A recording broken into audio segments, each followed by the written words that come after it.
Hello दोस्तों, कैसे हैं आप सब। मैं जोनी सैनी आपका स्वागत करता हूं आपके अपने यूट्यूब चैनल न्यूथोट कोचिंग पर। आशा करता हूं आप सब अच्छे होंगे। आपका कक्षा 12 में टॉपिक चला हुआ है सदिश, और सदिश की आपकी थर्ड वीडियो होगी। इसमें एक्सरसाइज है आपकी, ये एक्सरसाइज है जी 10.6। क्वेश्चन नंबर आपका 9 है। क्या दे रखा है? 3 बल F1 F2 F3, 3 बल आपको दे रखा है और पूछा गया है कि, ध्यान देंगे, पूछा गया है कि तीनों बल संतुलन अवस्था में है या नहीं है। तो ध्यान दें, यदि 3 बल देता है या 2 बल देता है, आपको सदिश के रूप में कोई भी कंडीशन दे रखी है और आपसे पूछा गया कि संतुलन अवस्था में है या नहीं है, संतुलन अवस्था के लिए उनका योगफल क्या होना चाहिए? 0 की बराबर होना चाहिए, 0 की अवस्था में होना चाहिए। देखो, हम निकालने वाले हैं, वो पूछ रहा है कि संतुलन अवस्था में है या नहीं है। तो हम निकालने वाले हैं संतुलन अवस्था।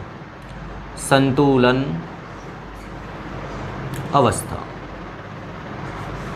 संतुलन अवस्था होगी कि आपका जो पोर्शन है F1 plus F2 plus F3, क्योंकि हमें 3 बल दिए हुए हैं तो तीनों को जोड़ कर दिया, इनका योगफल किसके बराबर आ जाना चाहिए?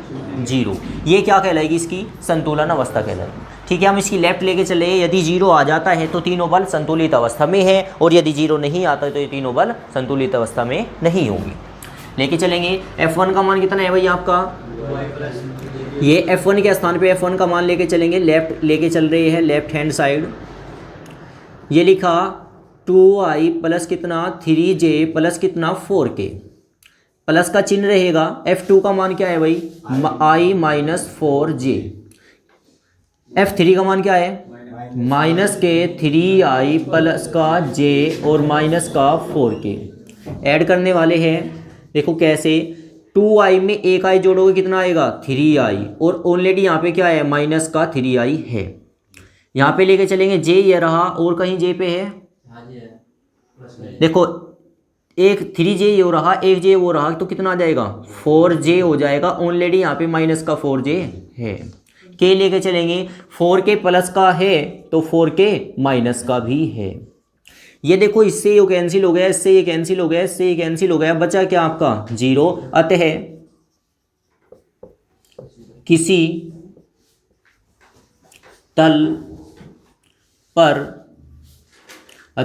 तल पर लगे बल F1, F2, F3 क्या होंगे? संतुलित अवस्था में होंगे, संतुलित अवस्था में होंगे। ठीक है, तो ऐसे ही आपको कोई भी क्वेश्चन देता है और संतुलित अवस्था यदि आपसे पूछता है तो योगफल उनका क्या आना चाहिए? 0 ही आना चाहिए। नोट करोगे। तो ऐसे ही क्वेश्चन नंबर 10 है, जिसमें आपसे पूछा गया परिणाम याद करें, संतुलित अवस्था में है या नहीं, तो आप उनका योगफल बराबर कर क्या कर दोगे? 0। क्वेश्चन नंबर 11 को देखने वाले हैं। आपको क्या दे रखा है? a बराबर इतना है, b बराबर इतना है, a b का मध्य स्थिति सदिश ज्ञात करें। विशेष ध्यान देंगे, मध्य स्थिति सदिश के लिए क्या होता है, एक अलग फॉर्मूला पढ़ेंगे। और उससे पहले भी आपने कक्षा 10 में या नॉर्मल आपने पढ़ा भी हो, जैसे कि आपको पूछा जाए 5 का और 7 का मध्य बिंदु क्या होता है, या 5 के और 7 के मध्य में कौन सा अंक है, आप क्या करते हो? पदों का योगफल बटे पदों की संख्या। ऐसे तो फॉर्मूला पढ़ा था ना आपने समांतर माध्य में। तो यहाँ पे क्या आता है? 5 और 7 को जोड़ोगे 12, 12 का आधा कितना आएगा? 6 आएगा। अतः 5 व 7 के मध्य में कौन सी संख्या है? 6 है। बिल्कुल सेम प्रोसीजर इसमें होने वाला है। ठीक है, कैसे देखोगे? क्वेश्चन आपको दिया है a का मान इतना है और b का मान इतना है। आप सबसे पहले क्या करेंगे? वेक्टर a, इनके पास वेक्टर है भाई, ध्यान रखिए। वेक्टर a का o के सापेक्ष स्थिति सदिश, स्थिति सदिश क्या आने वाला है भाई? वेक्टर OA बराबर क्या हो जाएगा? ये पूरा पोर्शन जो A है, A का O के सापेक्ष स्थिति सदिश क्या आएगा? वो ही आने वाला है। बस गुना कर दीजिए, क्या आएगा? 2i प्लस कितना भाई? 2j। फाइनल। अब इसी प्रकार हम क्या करने वाले हैं? वेक्टर बी का ओ के सापेक्ष स्थिति सदिश क्या आने वाला होगा आपका? ओ बी बराबर क्या आ जाएगा? आपको 2 के दे रखा है तो 2 के ही रखेंगे। ठीक है, आगे चले, हम निकालने वाले हैं ए बी का मध्य स्थिति सदिश। मध्य स्थिति सदिश का फॉर्मूला जो आने वाला है वो आएगा वेक्टर ओ ए प्लस वेक्टर ओ बी और बाई कितना आएगा 2, क्योंकि 2 वेक्टर जोड़े गए हैं। 3 वेक्टर जोड़ेंगे तो अपन में कितना आएगा 3 आएगा। आगे चले, वेक्टर ओ ए का मान कितना है भाई आपका 2i प्लस 2j और वेक्टर ओ बी का मान कितना है केवल 2k अपॉन कितना है भाई 2 है। अगर यहाँ से ये कटने वाला है तो काट लीजिए, ऊपर से क्या कॉमन आएगा 2 कॉमन आया तो अंदर क्या बचेगा i प्लस जे प्लस के, 2 से 2 कैंसिल हो गया, क्या निकल के आया i प्लस जे प्लस के। ये इस क्वेश्चन का क्या कहलाएगा आंसर कहलाएगा। नोट करोगे, देखने वाले हैं इसका क्वेश्चन नंबर 12 और क्वेश्चन नंबर 14 को।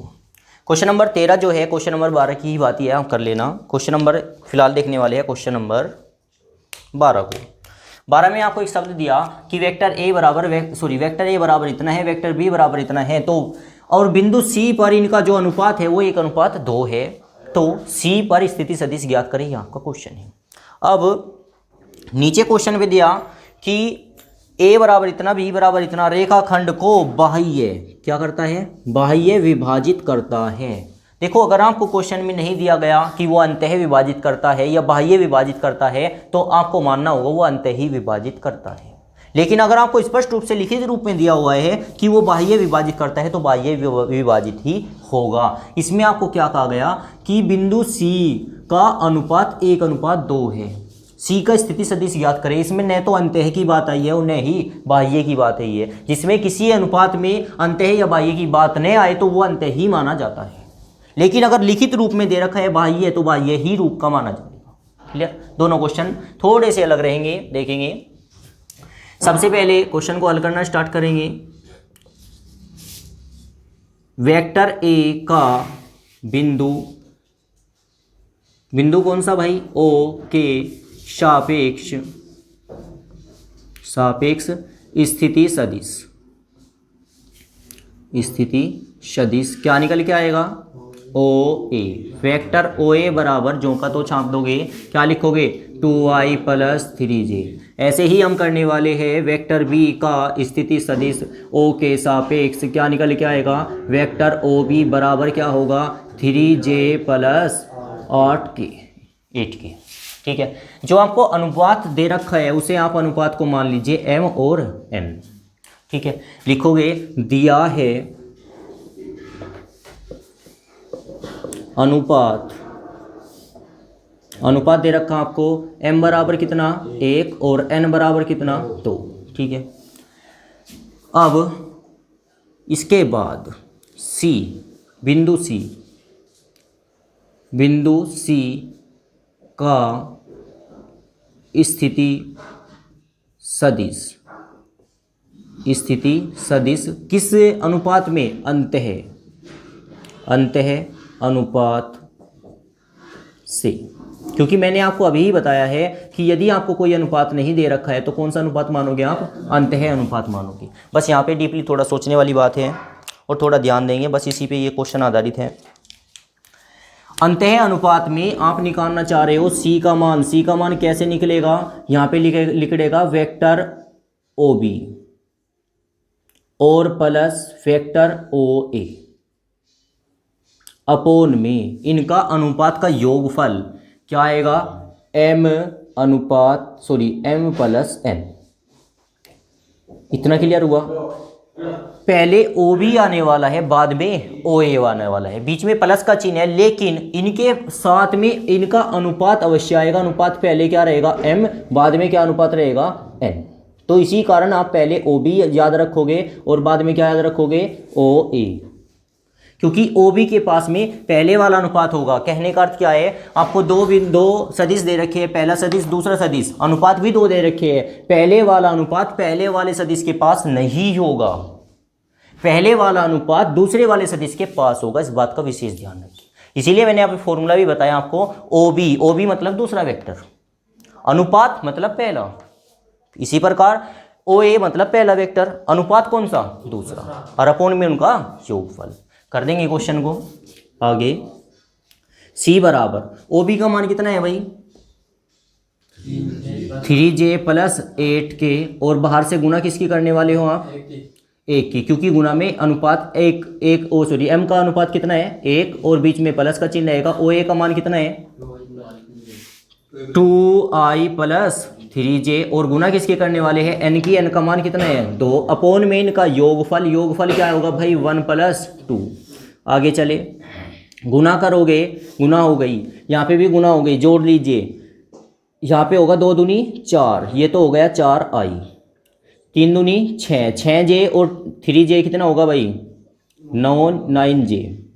यहाँ पे k बचेगा, केवल प्लस में कितना बचेगा 8k, अपोन में कितना बचने वाला है 3, और यही इस क्वेश्चन का क्या कहलाएगा आंसर, क्योंकि कोई ऐसा पोर्शन कॉमन फैक्टर नहीं है जो उसको काट दे। क्लियर। अब इसमें भी ऐसे ही करने वाले हैं आप, क्या करोगे वेक्टर a का o के सापेक्ष स्थिति सदिश, ये तो आपको लिखना ही है, स्थिति सदिश क्या आएगा भाई वेक्टर ओ ए बराबर जो का तो पोर्शन ओ का मान क्या दे रखा है i प्लस 2j और माइनस k। ठीक है, नेक्स्ट चलेंगे, इसी प्रकार निकाल देंगे b का क्या आने वाला है ओ बी बराबर क्या माइनस आई प्लस जे प्लस के। क्लियर। अब आपको निकालना है अनुपात m का, m अनुपात n कितना दे रखा है 2:1, m का मान 2 है, n का मान 1 है, लेकिन आपको करना क्या है बाह्य विभाजन से सी स्थिति सी को ज्ञात करना है। कैसे करेंगे बाह्य विभाजन, बाह्य विभाजन, बाह्य विभाजन से वेक्टर सी निकालने वाले हो, बाह्य विभाजन से वेक्टर सी कैसे निकलेगा वो वेक्टर ओ बी गुना m और प्लस वेक्टर ओ ए और गुना n, अपोन में क्या होगा अपोन में होगा m प्लस n। ये जो फॉर्मूला पढ़ा था आपने ये पढ़ा था अंतः विभाजन के लिए। बाह्य विभाजन में इसमें थोड़ा चेंज होने वाला है, क्या होगा जहाँ पर प्लस है ऊपर भी और नीचे भी क्या आ जाएगा माइनस आ जाएगा, बस इसमें इतना ही चेंज है। फाइनल यहाँ पे आप ओ बी का मान रखेंगे गुना 2 की करने वाले हो क्योंकि m का मान 2 है, ओ ए का मान रखेंगे और गुना किसके करने वाले हो 1 की, नीचे दोनों को घटा देंगे और ये आपका क्वेश्चन का सॉल्यूशन आ जाएगा। ठीक है, करने की कोशिश करेंगे, नोट करो। क्वेश्चन नंबर आपको 15 दे रखा है और क्वेश्चन नंबर 16 बिल्कुल सेम ऐसे ही क्वेश्चन है जैसे कि क्वेश्चन नंबर 15 है, तो ध्यान देंगे थोड़ा सा इस क्वेश्चन पे। आपको 4 वेक्टर दे रखी है, vector A, vector B, vector C, vector D, और आपसे कहा कि रेखा ए बी और सी डी परस्पर समांतर है, इस बात को ज्ञात करें कि ये समांतर है या नहीं है। तो ध्यान देंगे समांतर के लिए क्या कंडीशन करने वाले हैं। सबसे पहला हमारा मेन टारगेट होगा जो प्रश्नावली के स्टार्टिंग में भी किया था, आपने पिछली वीडियो में देखा होगा कि अगर आपको 2 वेक्टर दे रखे हैं ए और बी और आपको रेखा निकालनी होती है ए बी, तो कैसे निकाला जाता है। आपको दे रखे 2 वेक्टर अन्य है सी और डी, उन दोनों वेक्टरों की सहायता से वेक्टर डी सी कैसे निकाला जाता है, रेखा कैसे निकाली जाती है, इसके बारे में थोड़ा जानकारी लेंगे। सबसे पहला ही क्वेश्चन था ऐसा। देखो सबसे पहला हमारा काम होगा वेक्टर ए का बिंदु ओ के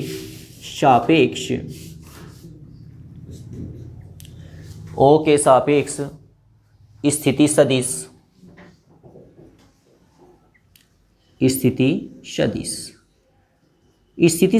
क्या होगा भाई जी, स्थिति सदिश वेक्टर ओ ए बराबर क्या होने वाला है आई प्लस जे प्लस के।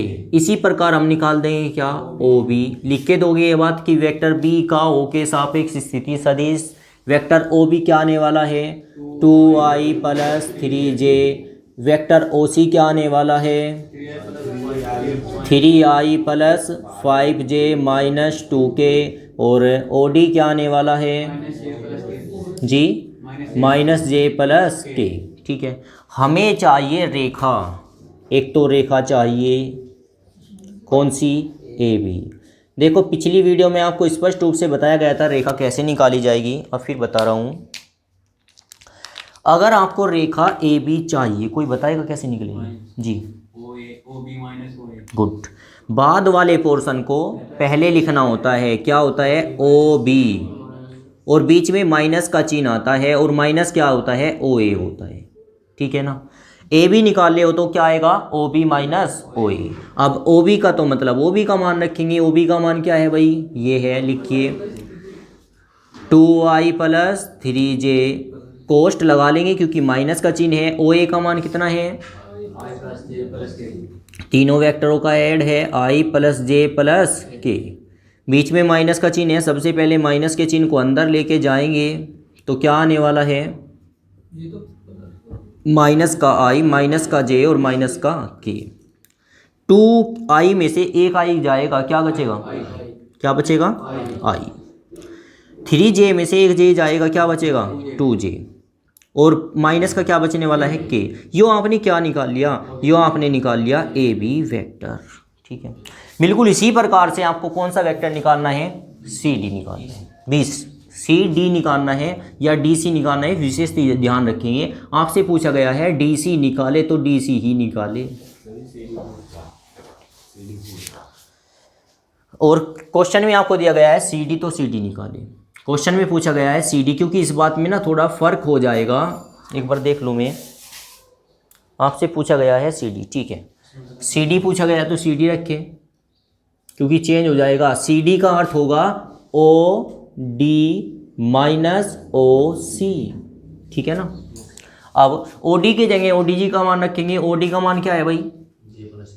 माइनस दे और प्लस के, बीच में क्या है का चिन्ह? माइनस का। ओ सी का मान कितना है? 3i plus 5j minus 2k। Minus के चिन्ह को अंदर लेके जाए, माइनस का तो j होगा, प्लस का k होगा। माइनस का कितना होगा? 3i प्लस माइनस का होगा 5j, और प्लस का कितना हो जाएगा? 2k। आगे चले, ये j है भाई, i कितना रहेगा? माइनस का 3i। j की बात करेंगे कितना हो जाएगा? माइनस का 6j। k की बात करेंगे प्लस का 3k। यो क्या निकाल दिया आपने? रेखा सी डी को निकाल दिया है। वेक्टर रेखा जो आई आपकी वेक्टर सी डी आ चुका है, ठीक है। अब ध्यान दे, आपको समांतर के लिए एक कंडीशन याद रखनी होगी। समांतर के लिए आपको पढ़ना होगा कि नमस्ते, दो रेखाएं परस्पर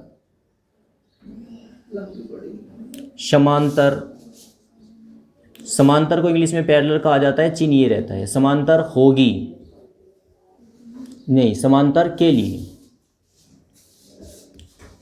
के लिए कंडीशन होती है कि a1 अपॉन a2 बराबर b1 अपॉन b2 बराबर c1 अपॉन c2, ठीक है। और ये मान कहाँ से आएंगे, इस बात का ध्यान देंगे। देखो, अगर सिंपल वेक्टर की बात करें, जहाँ आप कोई भी वेक्टर लेना चाह रहे हो तो वेक्टर आप मान लो कैपिटल A या कैपिटल X बराबर आपने मान लिया तो ये आएगा AI प्लस BJ और प्लस CK, ठीक है। लेकिन अगर आपको इससे वेक्टर चाहिए तो हम क्या निकालने वाले हैं? यहाँ से जो पहला मान होगा, जिसकी गुना में कुछ नहीं होता उसकी गुना में 1 होता है, ये इसकी हम तुलना करेंगे तो यो A1 का, B1 का एंड C1 का मान देगा। I के पास A1 होगा, A1 का मान 1 और B1 का मान 2 और C1 का मान -1 होगा, क्योंकि चिन्ह के साथ में रखेंगे। बिल्कुल सेम ऐसे ही चिन्ह ये देगा, ये क्या मान देगा? A2 का, B2 का एंड C2 का। A2 का मान कितना होगा? -3 और B2 का मान -6, इसका 3। क्लियर? सारे मान यहाँ पे रख देने। अगर तीनों बात इक्वल हुई, ये तीनों मान इक्वल आए तो समांतर है, और यदि इक्वल ना आए तो समांतर नहीं है। A1 का मान कितना है भाई? 1। A2 का मान कितना है? -3 और B1 का मान कितना है? 2। B2 का मान आपका 2 हुआ B1 का मान 2 है और B2 का मान कितना है? -6 है बराबर। C1 का मान कितना है? -1 है और C2 का मान कितना है? 3 है। क्या आपको इक्वल दिखाई दे रहे हैं? इक्वल ही है, ध्यान दे। किससे किससे काटोगे, 2 ही कम 2, 2 तिया 6, क्या बचा यहाँ पे 1/3 विद माइनस का, यहाँ पे 1/3 विद माइनस का बराबर -1/3। जो हर वाला माइनस है कहाँ चला जाएगा, ऊपर चला जाएगा, माइनस का 1/3 माइनस का 1/3 माइनस का 1/3। तीनों कंडीशन इक्वल है, अतः दोनों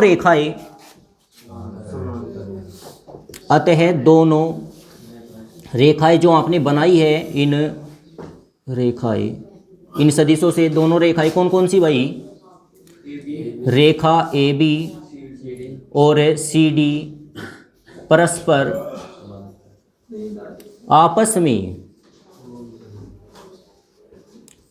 में क्या है भाई, पैरेलल है। पैरेलल मतलब समांतर है, ठीक है, नोट कर लो।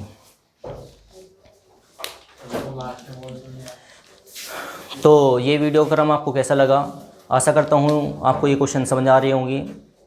वीडियो देखने के लिए आपका धन्यवाद। यदि आप चैनल पर नए हैं तो चैनल को सब्सक्राइब करें, लाइक करें और मुझे बताएं कि ये आपको वीडियो कैसी लगी। Thank you.